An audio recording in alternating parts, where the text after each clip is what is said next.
Alrighty, folks, we got some new CDs to add to the collection. So I thought I'd give you a little update. First up, we have Lady Beast. This is called the Early Collection. This has their first 2 albums and their first EP on it. Now they did this one in reverse order. CD 1 starts off with Metal Immortal, which was the EP that came out in 2016. Then Lady Beast 2, that's Metal Immortal, Lady Beast 2, finishes out the CD. It came out in 2015. And then on the second disc is their 2012 release. It's called Lady Beast. So the first album, like I said, it came out in 2012.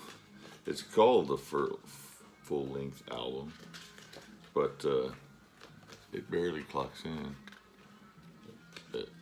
It doesn't even clock in at 28 minutes. Pretty good little booklet here. Very nice little compilation. I just reviewed their latest release, The Inner Alchemist. It was really good, which prompted, and I had the Vulture's Amulet, which came out before that.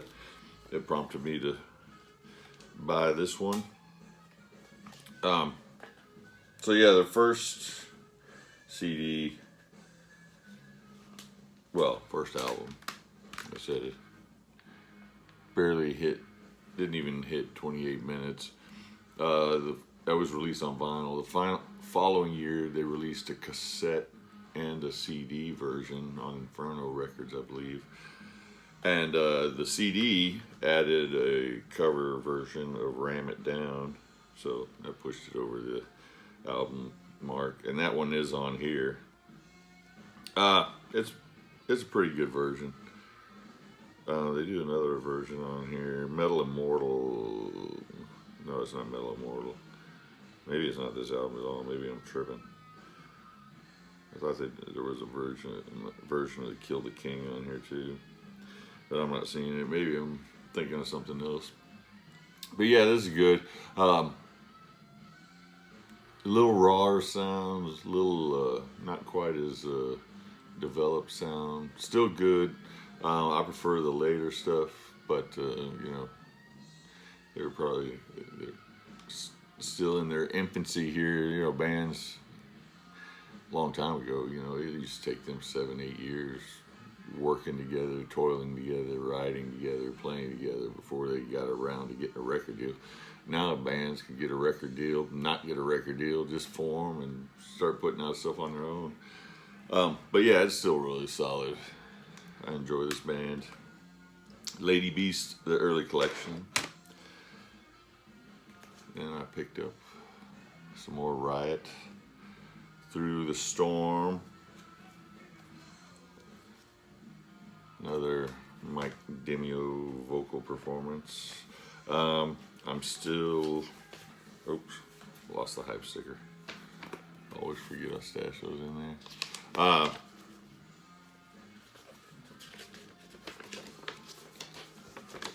I'm still not the biggest Mike Demio fan. Probably DeMeo, I believe.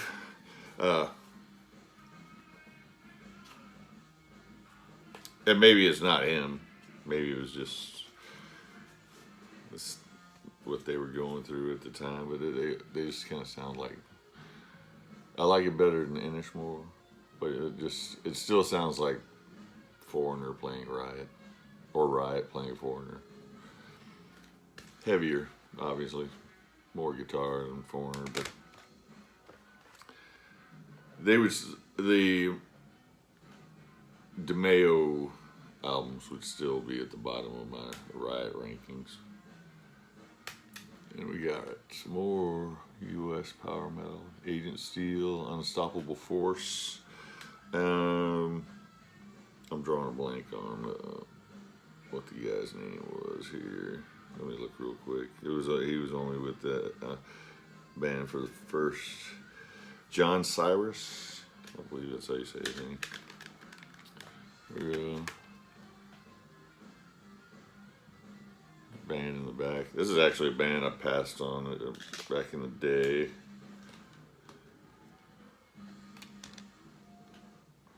Because of the name. I didn't think Agent Steel was a very cool name.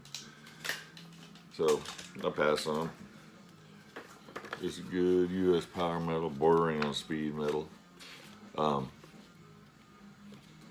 This is the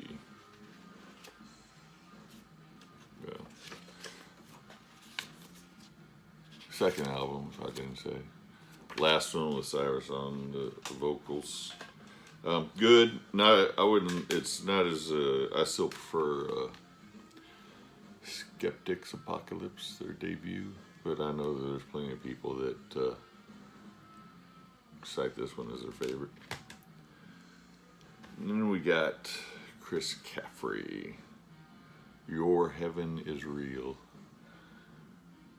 Now, if I had never heard Chris Caffery before and I saw this album cover, actually, I don't think that I saw the album cover when I bought it or paid much attention to it, because this would have scared me off here. Not to mention the title, Your Heaven is Real. I mean, because that does not look like a metal album cover. It does not sound like a metal album title. But it's a metal album. That opening track, Your Heaven is Here, it's actually a blistering tune. Caffery's got a great voice. Sounds very similar to John Oliva in tone.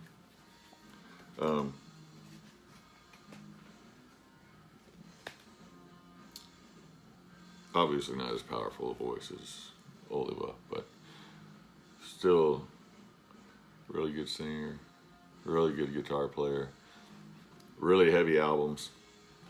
I don't like this one as much as Faces, but it's still really solid. If I came across any more of his stuff, I'll be picking it up. So he's a killer guitar player.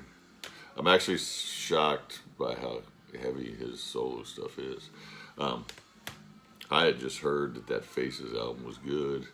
So I was like, I was expecting something, along the lines of Latter Day Sabotage, but he's pretty heavy. And we got some prog metal here, Shadow Gallery, Tyranny. I stumbled across these guys like maybe 4 years ago. I'm not a prog metal guy, as I said before, and I didn't know anything about them. I just lyrics. Decided to give it a shot. Carved in Stone was the album that I bought. It was excellent album. I mean, even for a non-prog metal guy like myself, I thought it was a great album. They know how to do it right, and it sounds, doesn't come across as pretentious or forced or anything like that. And I saw this one, and I know people have said this ranks as a lot of people's favorite. I'm still going to go with Carved in Stone. Maybe because that was the first one I ever heard. But this one's really good too.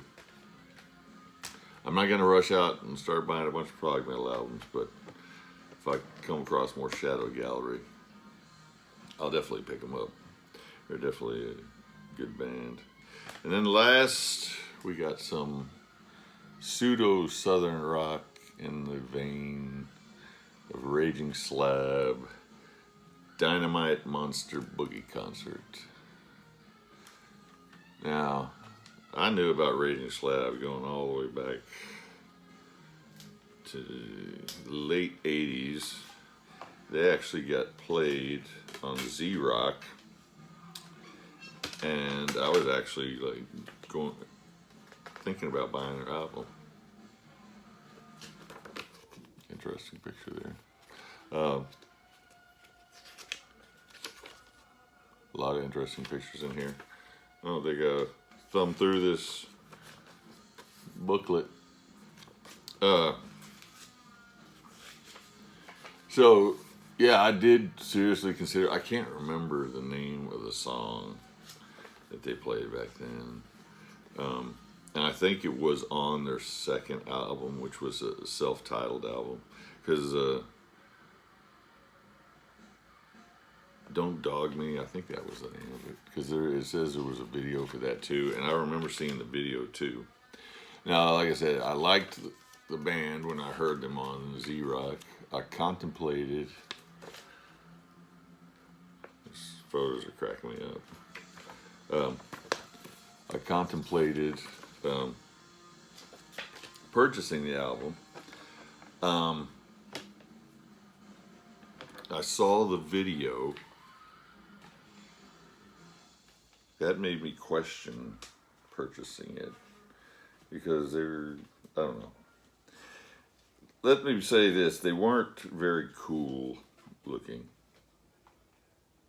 Somehow I locked this on here.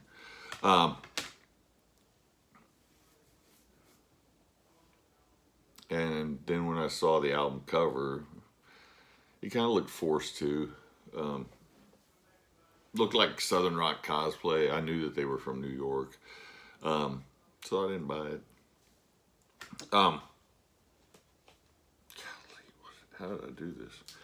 I'm going to have to fix this real quick. I don't know how the hell I did that. There you go.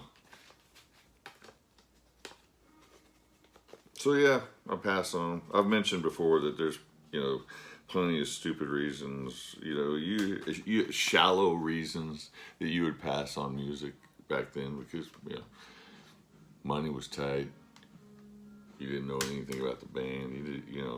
So any little excuse to not buy a record, to move on to something else, I would use.